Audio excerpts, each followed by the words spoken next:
librement parler au nom de Jésus. Amen.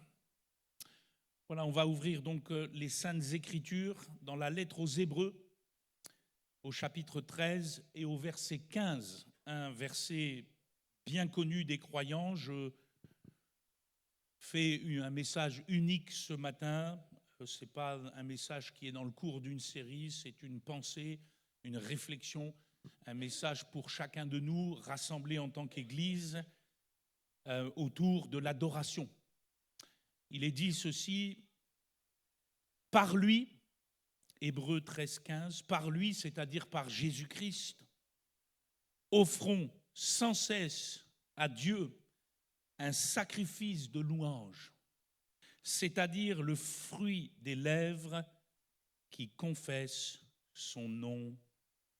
Amen. Ce matin, puisque nous sommes rassemblés en culte, en commun, en culte d'adoration, j'aimerais que nous réfléchissions justement à ce que sont nos cultes d'adoration. Ce pourquoi nous nous assemblons le dimanche matin pour louer le Seigneur. Ce que nous devons vivre lorsque nous nous assemblons de la sorte. Ce que chaque membre né de nouveau, chaque membre du corps de Christ devrait pouvoir y trouver, mais aussi y apporter. Peut-être pour une personne qui nous visite ou qui ne connaît pas bien le Seigneur, pourquoi nous organisons nos cultes comme nous les organisons? Pourquoi nous déroulons ce que nous déroulons dans ces programmes de culte? Qu'est-ce qui fait l'essence de ces cultes d'adoration? Je ne sais pas vous, mais moi, je veux vivre dans une assemblée qui rend un culte convenable à Dieu en Jésus-Christ. Mais qu'est-ce que Dieu attend dans cela? Qu'est-ce que la parole de Dieu nous enseigne sur ce qu'on peut appeler ce matin, et c'est le titre de mon message, le culte d'adoration. Et vous conviendrez, avant d'entrer dans le vif du sujet, que le culte d'adoration, c'est le point d'orgue de tous nos rassemblements. Non pas que les autres rassemblements, les autres réunions de l'Assemblée soient moins importantes, mais le culte d'adoration revêt un caractère particulier, pour la bonne et simple raison que c'est le cœur même de l'Église de Jésus-Christ qui se réunit, à savoir l'expression de la louange, l'expression de l'adoration du peuple de Dieu rendu au Père par Jésus-Christ avec l'aide du Saint-Esprit. Jean, dans le prologue de son Apocalypse, déclare que tous les croyants nés de nouveau sont devenus un royaume et des sacrificateurs pour Dieu le Père. Un sacrificateur dans l'Ancien Testament, c'est celui qui rend un culte à Dieu par un sacrifice. Et nous avons lu dans ce texte que notre sacrifice à nous, puisque Jésus-Christ a tout accompli à la croix et qu'il a aboli, accompli, récapitulé tous les sacrifices de l'Ancien Testament, notre sacrifice à nous, c'est la louange de nos lèvres. Alors vous allez me dire, mais frère, pasteur, nous pouvons rendre un culte à Dieu tous les jours, pas seulement le dimanche. Et je vous répondrai, non seulement vous le pouvez, mais vous le devez. Si vous êtes vraiment né de nouveau, la Bible dit que vous êtes devenu une habitation de Dieu en esprit. Votre corps est le temple du Saint-Esprit. Et par l'offrande vivante, sans cesse renouvelée de votre corps, comme l'exhorte Paul dans Romains 12, vous devez louer et adorer le Seigneur à chaque instant. En réalité, toute votre vie personnelle est un culte rendu à Dieu. Toute votre vie est une louange au seul et unique Seigneur. C'est pour cela que vos attitudes, vos paroles, vos pensées, vos faits et gestes dans votre vie quotidienne sont très importants. C'est par là que vous témoignez de votre réel désir, de votre réel investissement d'être une louange vivante pour le Seigneur. Mais en me centrant ce matin sur le culte d'adoration de l'Église que nous rendons ensemble au Seigneur, je veux rappeler à chacun ô combien ce moment est précieux, ô combien ce moment est nécessaire à la vie du corps de Christ. Parce que personne n'est chrétien dans son coin. Comme j'aime souvent le dire, un chrétien Robinson Crusoe, ça n'existe pas. On finit par parler avec les chèvres. Nous ne pouvons pas, ce n'est pas biblique, que de rendre un culte à Dieu sans la communion fraternelle. L'Église, corps de Christ, le rassemblement spirituel des pierres vivantes, rachetées et précieuses devant Dieu, a une importance capitale aux yeux de celui qui est mort pour elle. Jésus a dit « Je bâtirai mon Église ». Nous ne sommes pas des pierres vivantes isolées les unes des autres. Dieu ne sauve pas des individus seulement, il forme un peuple. Et quand vous lisez l'Écriture, ce peuple, c'est le peuple de l'Esprit. C'est ce peuple qui, au jour du Seigneur, se tiendra devant le trône dans la louange et l'adoration, dans le culte céleste permanent, culte glorieux, culte puissant. Vous en avez un aperçu dans l'Apocalypse où vous voyez cette foule que nul ne peut compter et qui va louer la dignité de l'agneau. Ce que nous vivons ensemble, ici-bas, est un avant-goût de ce que nous vivrons demain. En ce sens, je le répète dans cette introduction, Dieu n'a jamais prévu que nous vivions la foi les uns sans les autres. Et Dieu n'a jamais prévu que nous lui rendions un culte sans les uns ni les autres. C'est pour cela qu'il a créé l'Église avec un grand E. Cette Église qui se rend visible par les églises avec des petits E, qui sont les communautés des croyants identifiés dans le monde, dans les villes, dans les villages, et qui sont organisés selon les principes du Nouveau Testament et qui aiment Jésus-Christ et sa parole. Notez que pour vivre cette dimension de la foi, du culte, d'adoration, et on va lire ensemble dans Actes 2, verset 47, les premiers chrétiens avaient l'habitude de se réunir tous les jours pour ce faire. Actes 2, 47, 48, il est dit ceci, ils étaient chaque jour tous ensemble, assidus au temple, ils rompaient le pain dans les maisons, ils prenaient leur nourriture avec joie et simplicité de cœur, et qu'est-ce qu'ils faisaient? Louant Dieu. Louant Dieu et trouvant grâce auprès de tout le peuple. Et le Seigneur ajoutait chaque jour à l'Église ceux qui étaient sauvés. Cette situation, elle ne va pas perdurer ainsi longtemps, puisqu'au chapitre 8, après le meurtre d'Étienne qu'un certain Saul de Tarse avait approuvé, une grande persécution va s'en suivre et tous ses premiers disciples vont être disséminés dans toutes sortes de régions, en particulier la Samarie. Et là, un réveil va éclater. Sous l'intermédiaire du diacre Philippe, il va y avoir des miracles, des prodiges, et puis les apôtres vont descendre, il va y avoir le baptême dans l'esprit de ces gens, et à partir de là, des nouvelles communautés, de nouvelles églises locales vont naître. C'est ainsi, dans Acte 11, que nous voyons une église naître à Antioche, en Syrie. Je pense que tout le monde sait aujourd'hui où se trouve la Syrie avec les événements qui concernent ce pays.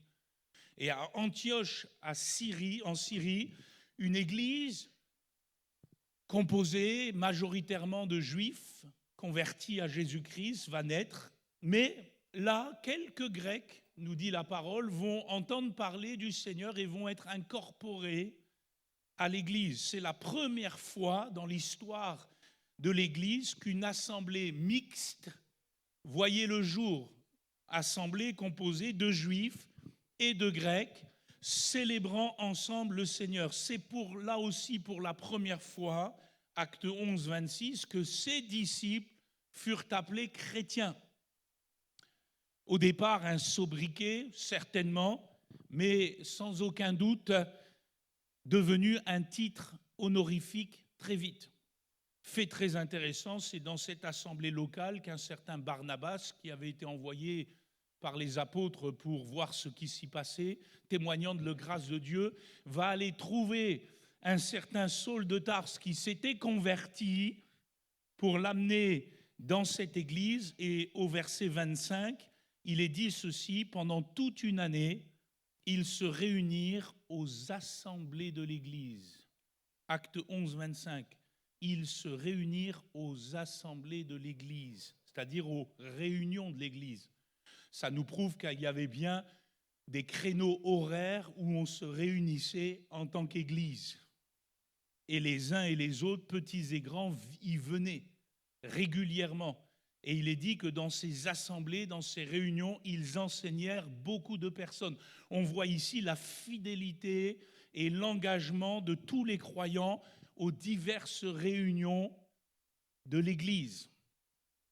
Quelques années plus tard, et nous allons maintenant aller ensemble dans le chapitre 20 des Actes des Apôtres, on va retrouver l'apôtre Paul, bien des kilomètres plus tard, dans l'œuvre de la mission, dans l'œuvre d'implantation des églises, dans une autre assemblée locale, qui a vu le jour, qui est née de Dieu, et cette assemblée locale, c'est celle de Troas. Dans Acte 20, verset 7, on le lit ensemble, il est écrit, et ça c'est important, je vais m'y arrêter quelques instants, le premier jour de la semaine. Vous savez que dans la Bible, tout est important. Le premier jour de la semaine, nous étions réunis pour rompre le pain.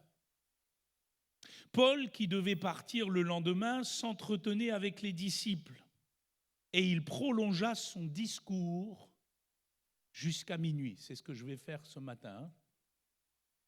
Pourquoi vous rigolez? Non, jusqu'à midi, non, même pas.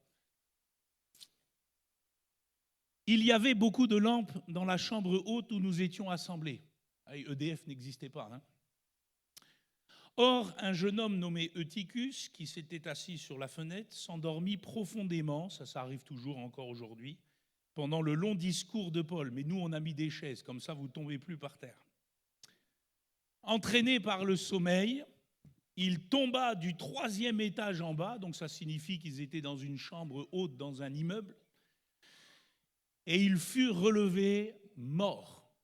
Mais Paul, étant descendu, se pencha sur lui et le prit dans ses bras en disant « Ne vous troublez pas, car son âme est en lui. » Quand il fut remonté, il rompit le pain et mangea, et il parla longtemps encore jusqu'au jour. Alors il a dépassé minuit. Après quoi, il partit. Amen.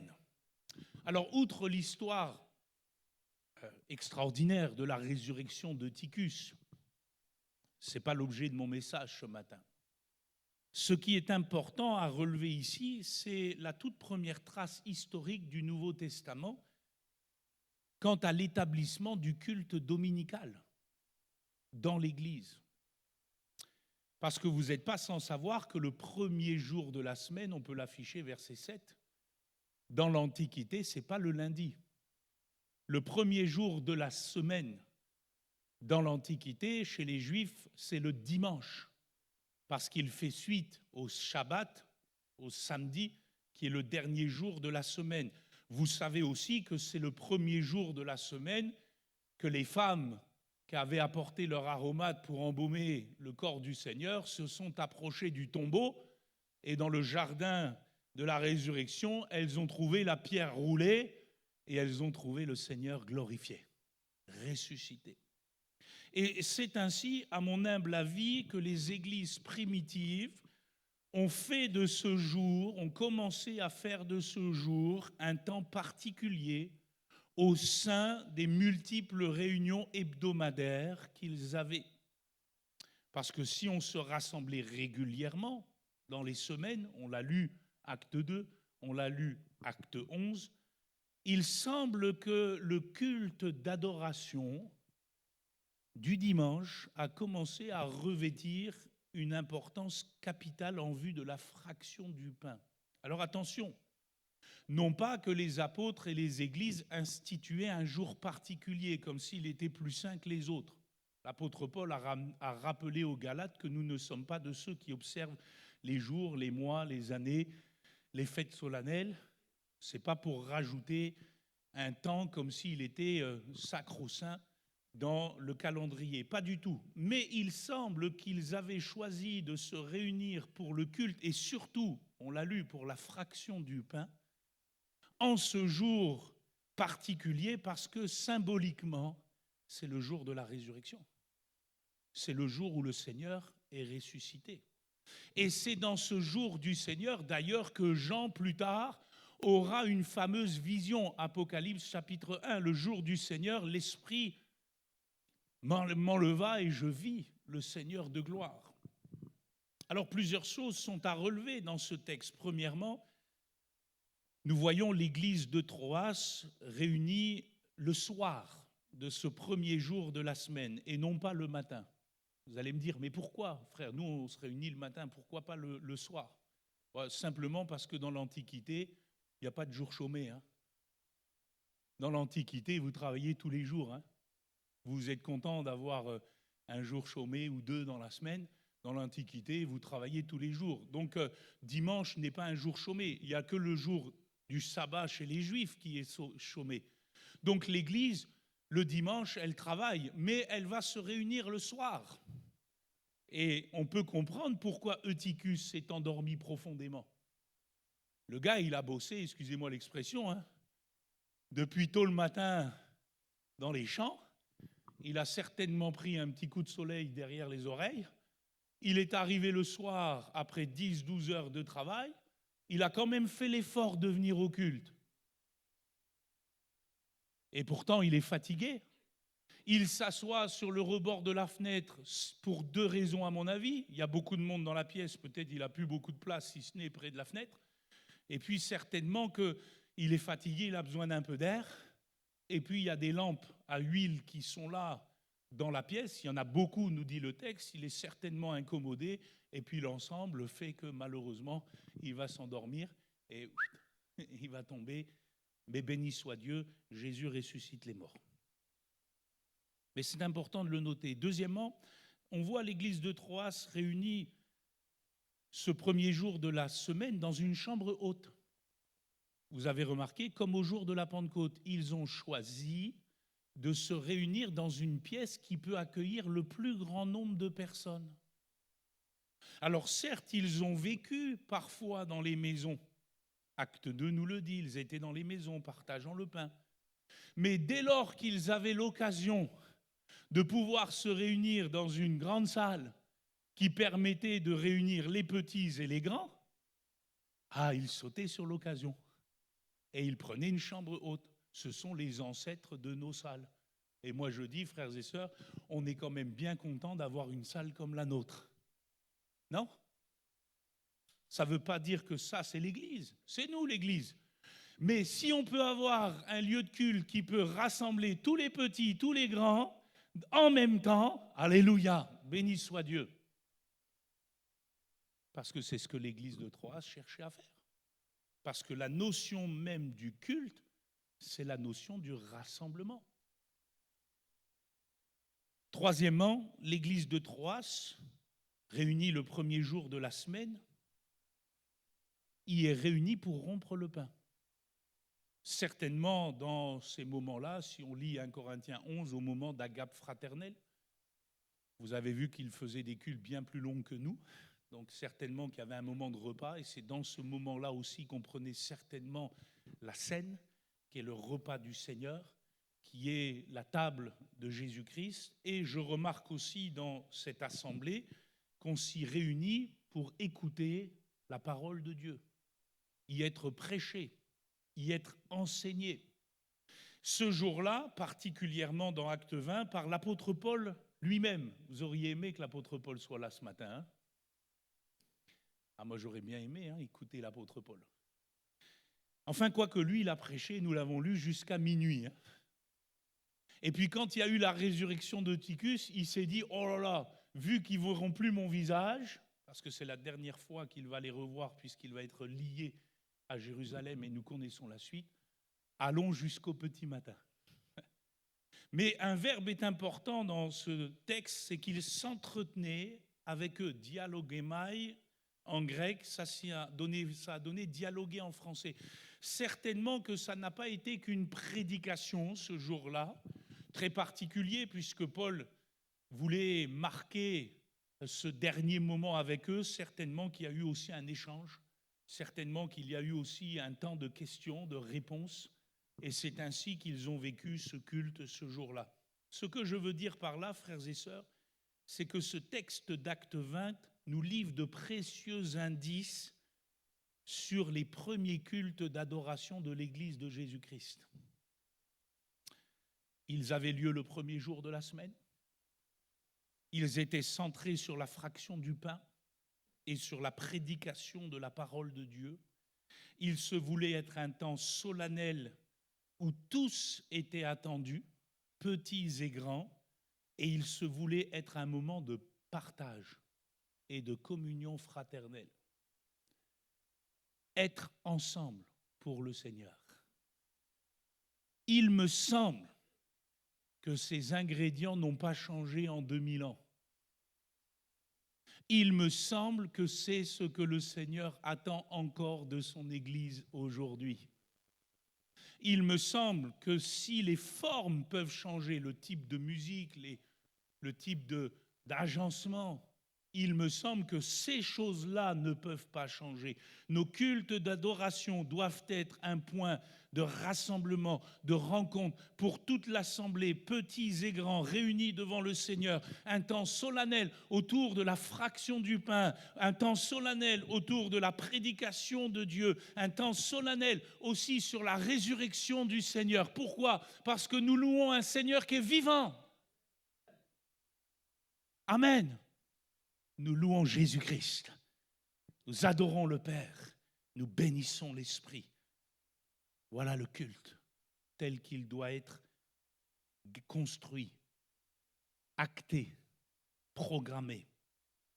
Qu'en est-il maintenant dans ces cultes d'adoration, de la louange à proprement dit, l'expression des lèvres qui confessent son nom, des cantiques, la place des cantiques, des chants, et l'expression des dons spirituels, puisque nous sommes une assemblée de Pentecôte et nous tenons aux dons de l'Esprit.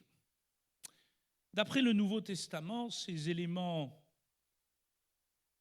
complémentaires, la louange, l'adoration des lèvres, les cantiques, l'expression des dons spirituels, ne sont pas réservés qu'au culte d'adoration en lui-même. L'apôtre Paul, dans Éphésiens 5, nous exhorte à être continuellement remplis de l'Esprit.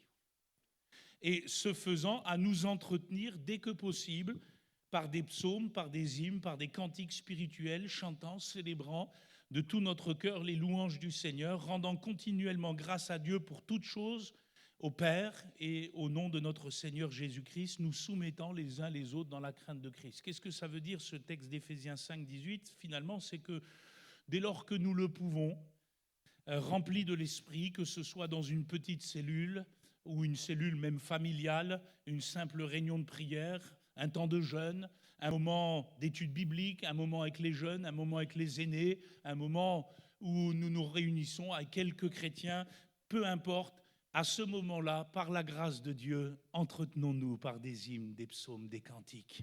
Alléluia. Alors je me dis que si c'est valable pour ces temps où nous nous assemblons, à combien plus forte raison pour nos cultes formelle d'adoration. C'est là où nous devons donner la priorité à ces choses. C'est pour cela que nous prenons le temps de chanter les louanges du Seigneur dans nos cultes. On ne chante pas pour chanter. On accomplit Éphésiens 5.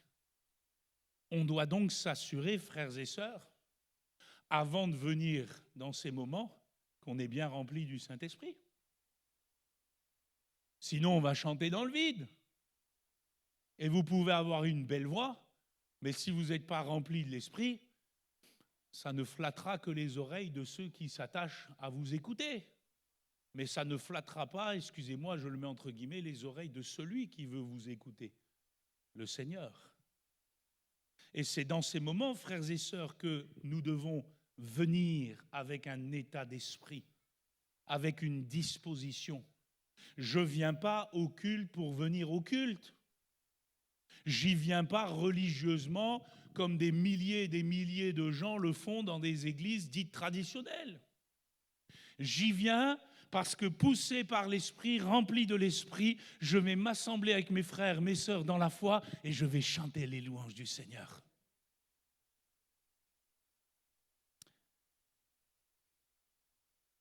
À partir de là, la prière et l'expression des dons spirituels doivent aussi exister. Bien sûr, ils ne sont pas réservés qu'au culte d'adoration. Quand vous voyez les actes des apôtres, les disciples ont manifesté les dons de l'esprit dans diverses circonstances. Il n'y avait pas de culte quand le boiteux a été guéri par Pierre et par Jean à la porte dans la rue. Ce que j'ai, je te le donne. Qu'est-ce qu'il a? Il a un don de guérison. Au nom de Jésus, lève-toi et marche. Néanmoins, l'apôtre Paul lui-même donne quelques recommandations dans 1 Corinthiens 14 que je vous invite à lire à la maison pour exercer les dons spirituels, la prière et la louange quand nous sommes assemblés, parce que là aussi, ça doit exister. Mais il va donner un cadre. On va lire ensemble 1 Corinthiens, chapitre 14, verset 26, et je vais m'arrêter aussi sur quelques autres versets de ce cadre qui nous est donné. Et pendant que vous cherchez ce verset, laissez-moi vous poser une question. Est-ce que vous croyez à la Bible? Est-ce que vous croyez que ce texte, il est inspiré? Oui ou non? Oui. Donc vous croyez que ce texte, c'est lui qui doit nous diriger, que la Bible doit nous diriger. Pas ce qu'on voit, ce qu'on entend, ce qu'on perçoit, ce que les uns et les autres véhiculent, ce qu'un pasteur ou un homme ou un prophète ou je ne sais pas quoi dit, mais ce que dit la parole. Et la parole dit certaines choses quand nous sommes assemblés. Ce n'est pas Philippe qui le dit, c'est la parole de Dieu. Et Dieu dit par Paul, inspiré par l'Esprit, que faire donc, frères? Alors le mot frère est générique dans le Nouveau Testament, il inclut les sœurs, frères et sœurs. Lorsque vous vous assemblez, les uns ou les autres parmi vous ont-ils un cantique, une instruction, une révélation, une langue, une interprétation? Que tout se fasse dans le bazar, que tout le monde fasse comme il veut, que tout se fasse pour l'édification. Il y a un critère, il y a une ligne directrice, il y a un ordre qui est donné, que tout se fasse pour l'édification. Cette expression, elle donne le ton et la teneur de nos cultes d'adoration et de nos réunions. Nos rassemblements et d'autant plus nos cultes d'adoration doivent être des moments où les uns et les autres sont édifiés.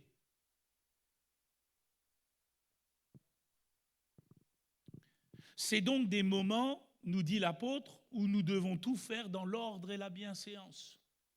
Parce que Dieu n'est pas un Dieu de désordre. Et tout cela pour que le plus grand nombre soit béni, soit instruit, soit accompagné.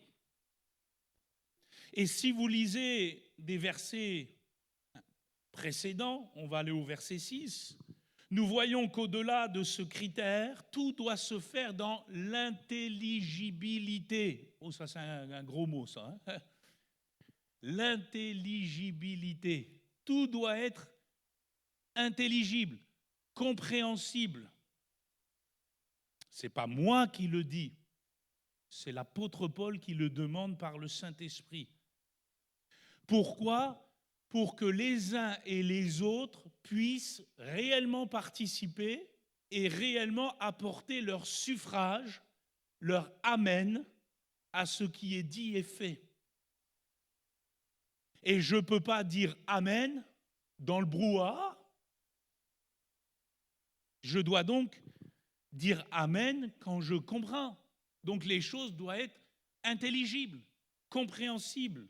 D'autant plus l'expression des prières, d'autant plus l'expression des louanges, d'autant plus l'expression des dons spirituels. On lit ensemble 1 Corinthiens 6, et maintenant, frères, de quelle utilité vous serais-je? Ça, c'est très important parce que Paul considère que chaque membre du corps de Christ doit être utile quand il s'assemble. Utile dans le culte, utile dans le déroulé, d'une manière ou d'une autre. De quelle utilité vous serais-je si je venais à vous parlant en langue? Il y avait un déséquilibre chez les Corinthiens, ils avaient mis le don des langues au-dessus de tout le reste. Ce qui fait que dans leur réunion, certainement, ça faisait que de parler en langue dans tous les sens. Et l'apôtre Paul, il va remettre de l'ordre parce qu'il va dire, non, mais attendez, chaque don a son utilité. Le don des langues, il est utile dans la prière personnelle. C'est là où on s'édifie. Par contre, quand vous vous assemblez, attention, il faut que tout soit intelligible. Pourquoi? Parce que sinon, tu ne participes pas à l'édification de ton frère. Tu t'édifies toi-même comme un égoïste. Or, ce n'est pas le critère des rassemblements. Le critère des rassemblements, c'est la communion fraternelle.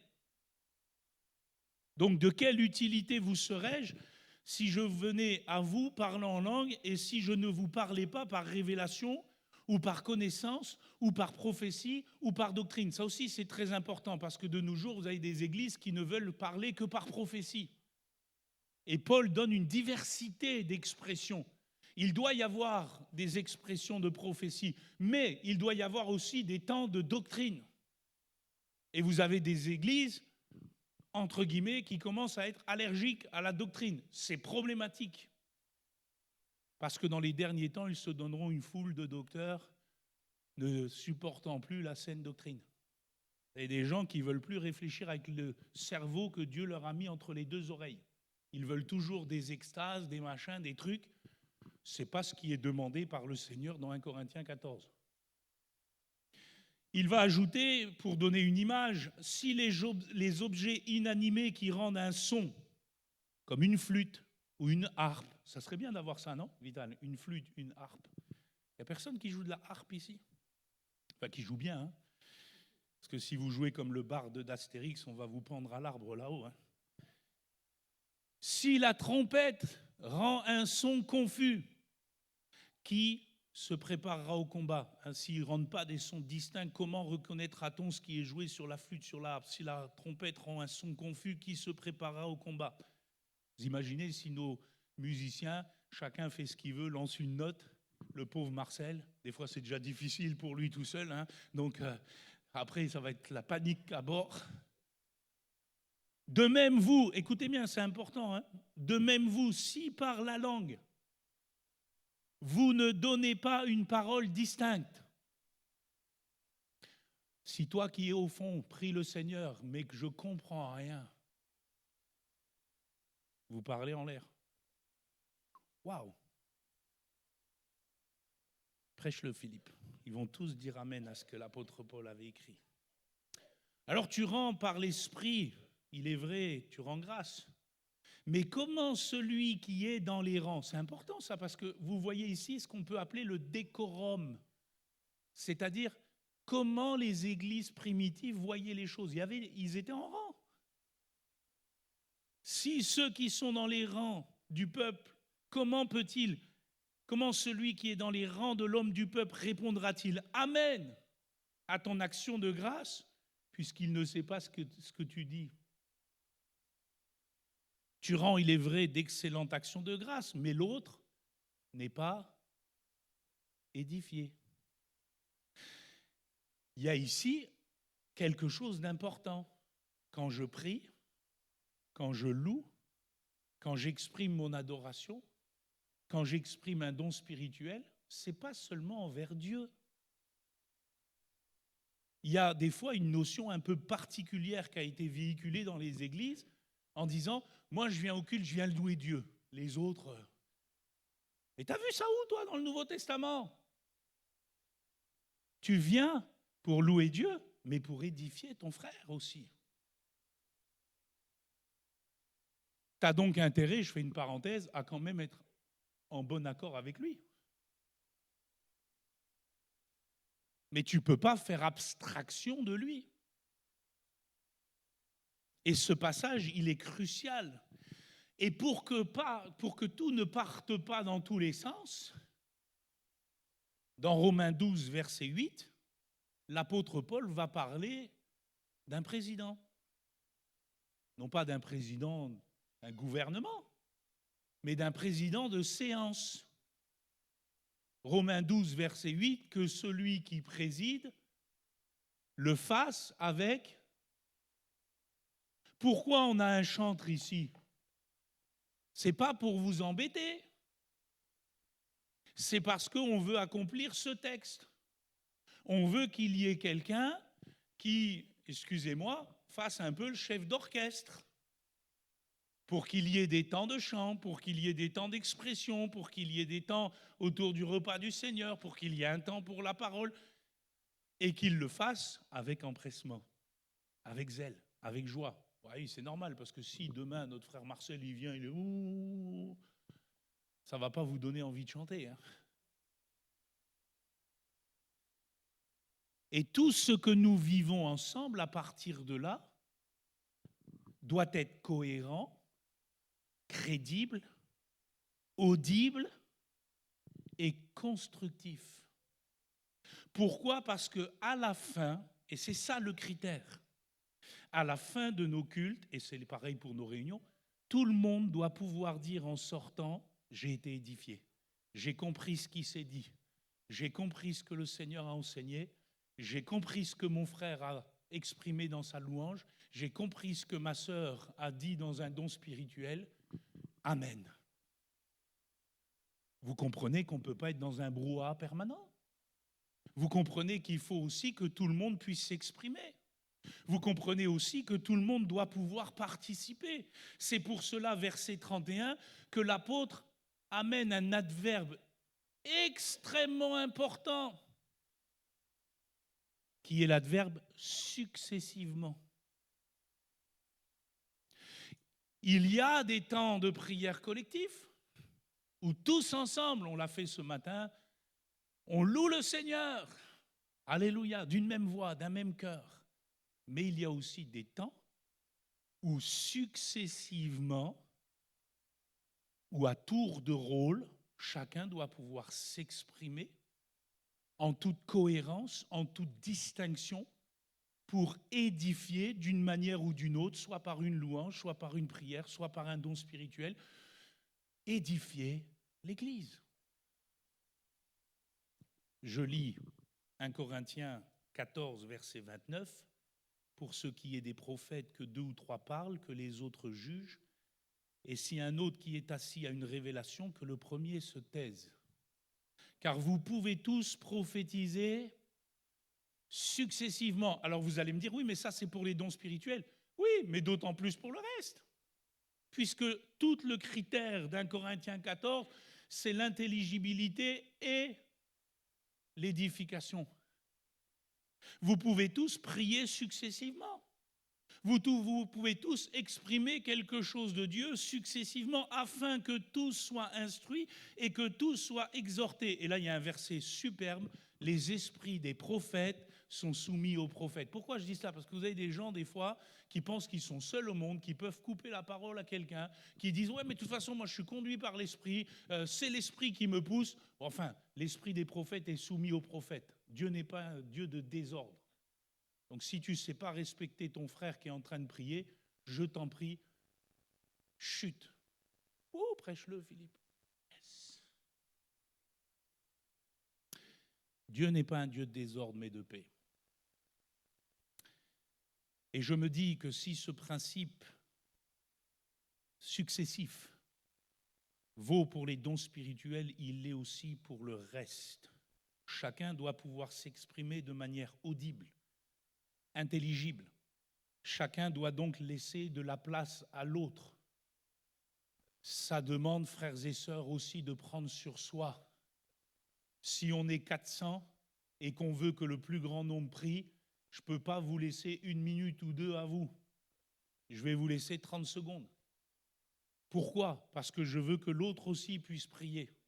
Parce que je veux que l'autre aussi puisse exprimer ce qu'il a reçu du Seigneur. Parce que je veux aussi entendre l'autre. Parce que je ne veux pas seulement entendre les mêmes. Parce que je ne veux pas être édifié seulement par les mêmes. Mais je veux être édifié par tous. Ce n'est pas Philippe qui demande ça. C'est la parole de Dieu. C'est ce que Dieu attend. C'est ce que Dieu veut. C'est pour cela, frères et sœurs, que si on s'exprime librement dans nos réunions et d'autant plus dans nos cultes, on s'exprime dans un cadre bienséant, dans un cadre d'ordre, dans lequel on laisse la place les uns aux autres. C'est pour ça, frères et sœurs, que personne ne doit dominer dans des temps de prière, de louange, d'expression spirituelle. C'est pour ça, frères et sœurs, qu'on suscite en vous le désir d'élever votre voix. Certains ont plus de facilité que d'autres, il est vrai. Mais si vous voulez vraiment faire ce que Dieu veut que tu participes à la louange de son peuple. Parce que Dieu veut se servir de toi, même par ta prière, pour édifier quelqu'un, même si ta prière, c'est 2 phrases. Ça doit tourner, parce que Dieu est au milieu de chacun. C'est pour ça qu'on ne permet pas qu'une personne élève 10 fois la voix dans la même réunion, parce que ce n'est pas normal. D'après la parole, c'est successivement, chacun son tour, à tour de rôle, pour la bonne et simple raison que le Seigneur veut se servir de tous et veut se glorifier en tous. Et je vous rappelle que ce que Paul dit est inspiré de Dieu, pas nos conceptions à nous et pas ce qu'on voit sur YouTube. La clé quant à l'expression de l'adoration, de la louange, des dons spirituels restera toujours l'édification et l'intelligibilité. Si tu rends grâce par l'Esprit, comment celui qui est dans les rangs de l'homme du peuple répondra-t-il « Amen » à ton action de grâce? Ici, les questions de la prière, l'action de grâce. C'est pour ça qu'on fait venir aussi un frère au micro quand on a nos offrandes. On veut rendre grâce à Dieu, mais parfois on a des frères, ils ont des petites voix. Si c'est Philippe qui prie, pas de souci. Moi, je n'ai pas besoin d'un micro. Je suis né avec. Mais il y en a, ils ont besoin. Merci Seigneur pour la technologie. Ça nous permet d'entendre quand on est nombreux. Néanmoins, frères et sœurs, il faut que vous preniez aussi sur vous pour sortir de vos peurs, sortir de votre torpeur, sortir de vos timidités, sortir de vos cadres. Parce que, mon frère, ma sœur, Dieu veut se servir de toi dans ton action de grâce. Mais si l'autre qui est dans les rangs ne t'entend pas, il n'est pas édifié, il ne peut pas répondre Amen. Ça sous-entend alors aussi qu'il faut s'écouter. Ça demande de la discipline. Ah, chère discipline. Ça marche qu'aux Jeux Olympiques. Tu rends, il est vrai, d'excellentes actions de grâce, mais l'autre n'est pas édifié. Et ce que je dis ce matin doit mettre de l'équilibre.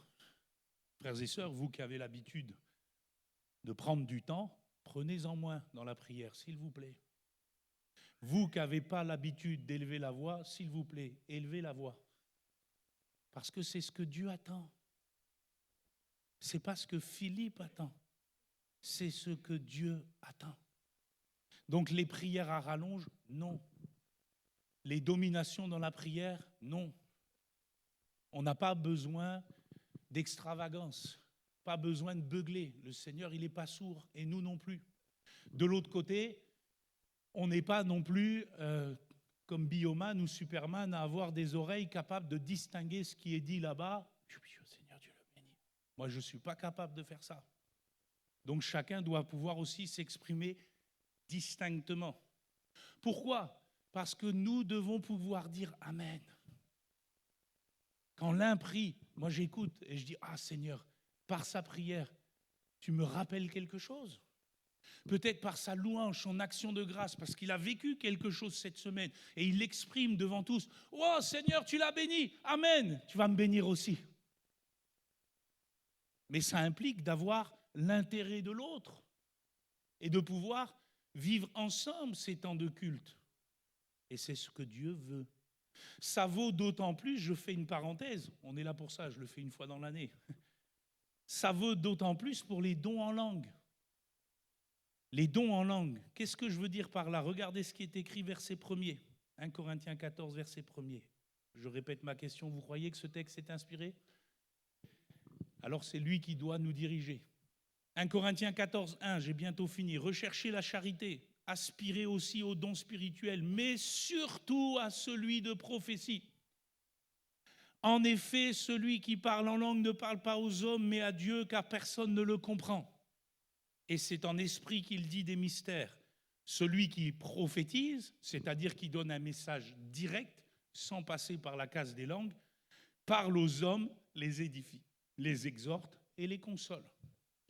Celui qui parle en langue s'édifie lui-même. C'est pour ça qu'il faut prioriser le parler en langue dans la vie personnelle, dans la prière personnelle, parce qu'on s'édifie soi-même. Celui qui prophétise édifie l'Église. Je désire que vous parliez tous en langue, parce que le Seigneur veut que tous soient baptisés dans l'Esprit, mais encore plus que vous prophétisiez. Celui qui prophétise est plus grand que celui qui parle en langue. Et là, souligné, à moins que ce dernier n'interprète, pour que l'Église en reçoive de l'édification, à moins que ce dernier n'interprète. Il est nécessaire, indispensable, qu'un don en langue au cours d'un culte soit interprété, pour la bonne raison qu'il faut que tout le monde comprenne ce qui a été dit. Et je remarque une chose importante. C'est celui qui donne un don en langue qui en premier doit l'interpréter. Et pas un autre. C'est ce qu'a fait notre frère Marcel ce matin. Donner un don en langue et il en a donné de suite l'interprétation. À moins que ce dernier n'interprète. C'est réitéré au verset 12 et 13, regardez avec moi. De même vous, puisque vous aspirez aux dons spirituels, que ce soit pour l'édification de l'Église que vous cherchiez à en posséder abondamment, c'est pourquoi que celui qui parle en langue prie pour avoir le don. Qui c'est qui doit interpréter le don en langue d'après ces textes? Ben, c'est celui qui le donne. Amen. Ce n'est que exceptionnellement, versets 27 et 28, prenez votre Bible, que l'apôtre Paul permet qu'un autre interprète, puisqu'il dit « En est-il qui parle en langue que 2 ou 3 au plus parlent, chacun son tour, et que quelqu'un interprète. S'il n'y a point d'interprète, qu'on se taise dans l'Église et qu'on parle à soi-même et à Dieu. » Donc, quelle est la logique du texte? Et certainement que ça va ramener des équilibres dans nos églises de Pentecôte qui parfois ont des déséquilibres à ce niveau-là. Il faut toujours, premièrement, qu'un don en langue soit interprété. Sinon, il vaut mieux se taire. Pourquoi? Parce que ce n'est pas intelligible. Ça ne participe pas à ce qu'on a vu depuis le début. Je ne suis pas édifié par votre parler en langue. Je vais être édifié par l'interprétation de votre parler en langue. Donc, s'il n'est pas interprété, priez en langue chez vous. Hein. C'est ainsi que l'apôtre Paul le veut. Et deuxièmement, un autre déséquilibre, on a parfois pensé que le don en langue, il était comme un peu supérieur dans l'Église. Vous avez remarqué que dans nos églises, parfois, c'était que des dons en langue, que des interprétations, et puis la prophétie, elle avait comme disparu. Alors que l'apôtre Paul dit tout le contraire. En premier, la prophétie. Il se peut qu'il y ait un don en langue, mais en premier, la prophétie. S'il y a un don en langue, il se peut, mais qu'elles soient interprétées. Pourquoi? Parce que si au milieu de vous, il y a des nouveaux et que les choses ne sont pas interprétées, Ils vont tous dire, vous êtes zinzin, hein? Et ils auront raison. Troisièmement, vous ne pouvez pas vous affranchir de la nécessité de l'interpréter, votre don en langue, vous-même d'abord.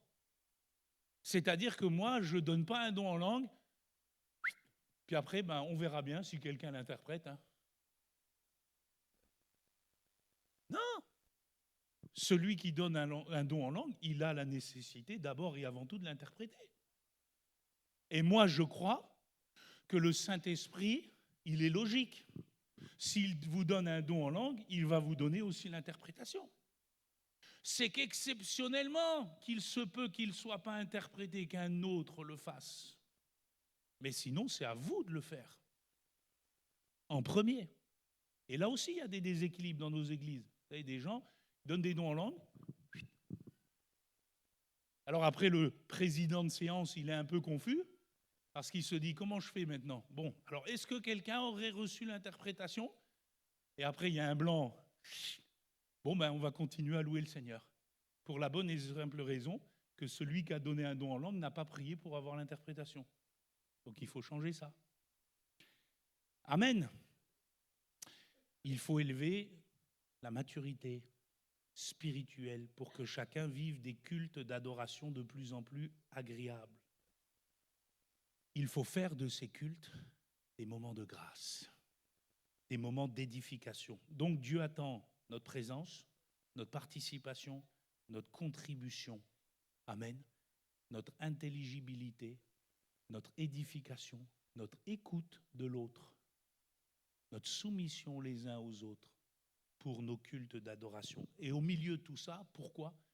Parce que le critère principal des réunions, c'est la communion fraternelle. Tous, d'un commun accord, persévérer dans la prière. Tous ceux qui croyaient étaient dans le même lieu. Ils avaient tout en commun.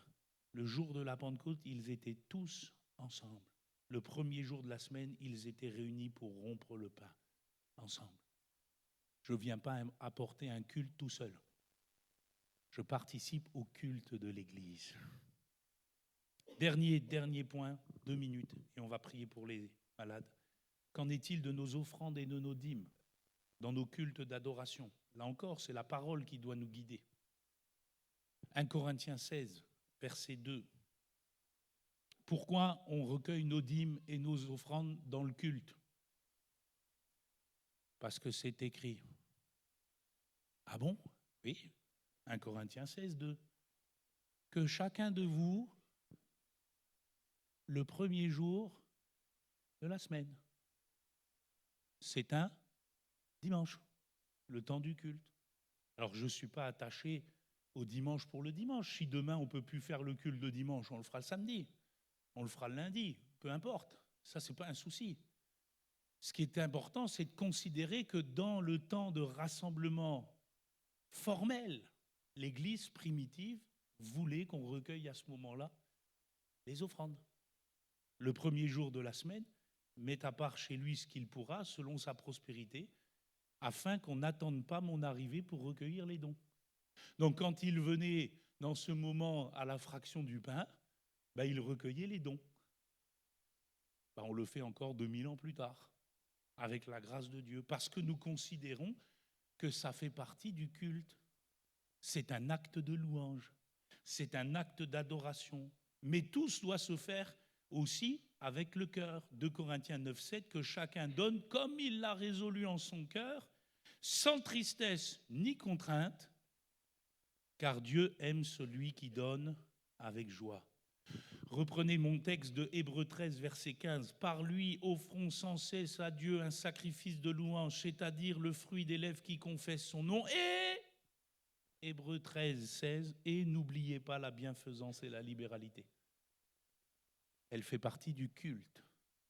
Elle fait partie du culte. Je donne mon offrande comme un acte de culte, de louange. Qu'en est-il de la dîme? Le Seigneur ne l'a pas abrogée dans la nouvelle alliance. Il dira aux pharisiens, malheur à vous, scribes et pharisiens hypocrites, vous payez la dîme de la menthe, de l'aneth, du cumin, Matthieu 23, 23.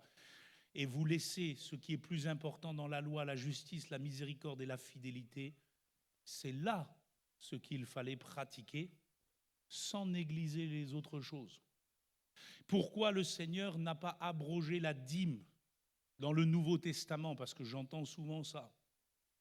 On n'est plus sous la loi, on est sous la grâce, on n'a plus besoin de donner la dîme. Mais la dîme n'est pas liée à la loi de Moïse. Si elle était seulement liée à la loi de Moïse, nous en serions dégagés. Mais la dîme n'est pas liée à la loi de Moïse, elle est liée à l'alliance d'Abraham. Parce que le premier qui a donné la dîme de tout, et que Moïse a repris dans la loi, c'est le père de la foi. Genèse 14, dans la vallée de Chavé, devant cette figure énigmatique de Melchisédek, il lui donna la dîme de tout. Et je vous rappelle que nous avons un souverain sacrificateur établi dans les cieux, Jésus-Christ, qui n'est pas issu du culte lévitique, mais qui est issu de l'ordre de Melchisédek. L'alliance de Jésus, la nouvelle alliance, elle accomplit toute la loi de Moïse et elle nous permet de vivre la foi d'Abraham. Parce que ce sont ceux qui ont la foi d'Abraham que Dieu justifie. À partir de là, si le Père de la foi a offert la dîme dans l'alliance qui était la sienne, une alliance de grâce, à combien plus forte raison ceux qui sont sous Jésus-Christ et qui sont plus qu'avec Melchisédek, mais avec le Seigneur de gloire. En donnant ma dîme, qui est le 10% de mes revenus, je ne suis pas sous la loi, je suis sous la grâce en Abraham, Père de la foi. Et ce serait bien que beaucoup le comprennent. En conclusion, frères et sœurs, le culte n'est pas une petite réunion de plus dans nos agendas surchargés. Ce n'est pas un moment que l'on peut agrémenter comme on veut, avec un peu plus de ceci ou un peu plus de cela. Le culte d'adoration est un moment solennel, centré sur le Seigneur. C'est un moment fraternel, centré sur la soumission mutuelle, la grâce d'être ensemble. C'est un moment solennel où nous avons la fraction du pain, le repas du Seigneur. C'est un moment solennel où nous exprimons nos actions de grâce, où nous exprimons nos louanges, où nous exprimons, si Dieu le veut, des dons spirituels de manière intelligible pour que l'autre soit édifié. Et c'est un moment que nous voulons fervent, joyeux. Un moment d'ordre, de bienséance, de paix. Comment venir dans des cultes avec un cœur blessé, froid, distant, incapable de pardonner ou de donner, alors que c'est tout l'objet du culte? Frères et sœurs, faisons de nos cultes des temps bénis. Le psalmiste dit « Je publierai ton nom parmi mes frères ». Les musiciens, les choristes vont revenir. « Je te célébrerai au milieu de l'assemblée. Tu seras dans la grande assemblée l'objet de mes louanges. J'accomplirai mes vœux en présence de ceux qui te craignent. J'annonce la justice dans la grande assemblée. Voici, je ne ferme pas mes lèvres. Éternel, tu le sais. Qu'il loue l'Éternel pour sa bonté et pour ses merveilles en faveur des fils de l'homme. Qu'il l'exalte dans l'assemblée du peuple et qu'il le célèbre dans la réunion des anciens. Louez l'Éternel, chantez à l'Éternel un cantique nouveau. Chantez ses louanges dans l'assemblée des fidèles. Amen. J'invite tout de suite, sans tarder, et notre frère Marcel va préparer cela avec les diacres, les malades, vous qui êtes malades dans votre corps, à vous approcher. Nous allons vous oindre d'huile selon la parole et le Seigneur va vous guérir. Amen. Pendant que Julien et l'Église chantent le Seigneur, venez maintenant, n'hésitez pas à avancer. On va demander à deux diacres, un des couples de diacres, deux diacres ensemble de prier pour les frères et les sœurs qui s'approchent en les oignant d'huile. Donc vous mettez deux par deux les diacres, s'il vous plaît. Très vite, faites-le, venez et vous priez en oignant d'huile nos frères, nos sœurs. Et nous croyons, frères et sœurs, vous qui venez, nous croyons que le Seigneur va vous guérir ce matin. Est-ce que l'Église veut prier le Seigneur avec moi pour ces bien-aimés qui s'approchent? Et les frères, dès que vous êtes prêts, vous commencez, s'il vous plaît. Merci Seigneur pour ta parole. Merci Seigneur pour ta grâce.